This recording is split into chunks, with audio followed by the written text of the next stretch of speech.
आदमी ने आश्चर्य से पाया कि उसकी सालों से अंधी आंखें अचानक से देख सकती हैं। लेकिन इससे पहले कि वह रहस्यमय व्यक्ति को ढूंढ पाता, उसके दिल को तोड़ देने वाला दृश्य उसकी आंखों के सामने आ गया। फ्रेंड लॉ स्कूल में और उसकी पत्नी जूली के बाहर एक साथ थे।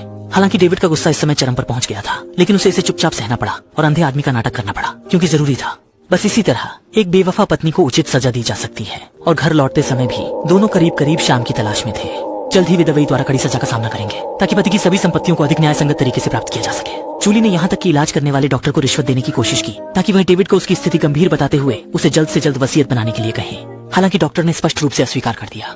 लेकिन जूली के लगातार दबाव के बाद डॉक्टर भी तुरंत चुप हो गए। और वाकई जांच के बाद डेविड की दृष्टि एक दिन में ही चमत्कारिक रूप से बहाल हो गई। इसने वर्षों से चिकित्सा कर रहे डॉक्टर को चकित कर दिया, जो तुरंत जूली को यह खुशखबरी बताने के लिए उत्सुक थे। लेकिन डेविड ने समय पर उसे रोक लिया।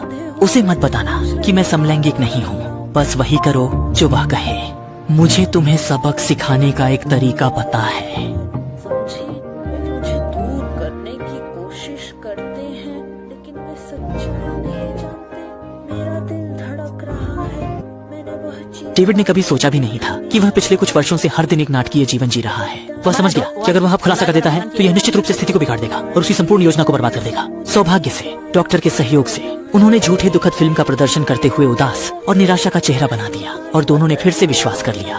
घर लौटने के अगले ही पल अनजाने में दोनों फिर से एक दूसरे के साथ खुश हो गए। यहाँ तक कि डेविड ने जोर से चिल्लाना शुरू कर दिया, क्योंकि वह भविष्य की मीठी दुनिया के बारे में कल्पना करने से नहीं रुक सकती थी।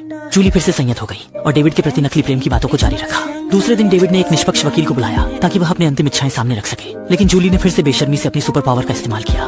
वह पहले ही वसीयत में कुछ बदलाव कर चुका था और बहुत कम लोग नकदी के ढेर के सामने खुद को नियंत्रित कर सकते हैं। वकील की उपस्थिति में डेविड ने जल्दी से वसीयत पर हस्ताक्षर किए। इस दृश्य को देखकर जूली पहले से ही जश्न मना रही थी। यह नहीं जानती थी कि उस समय दो लोग डेविड की नजर में सिर्फ प्यारे छोटे जोकर थे। बकवास। मैं दुनिया का सबसे बुरा फैसला हूँ। आपने मुझे कृपया जुए युथानदियन को फॉलो आप हमें कुछ दिनों तक लाइव देख सकते हैं।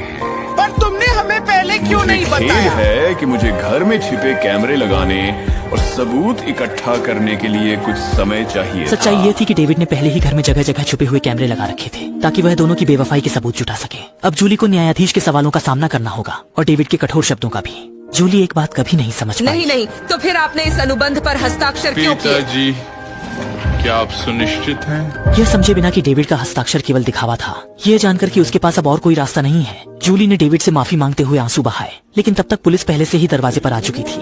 ये सच है कि जो लोग भावनाओं के साथ खेलते हैं उनका अंत अच्छा नहीं होता, और जो लोग रिश्तों में धोखा देते हैं वे किसी भी सहानुभूति या माफी के लायक नहीं होते।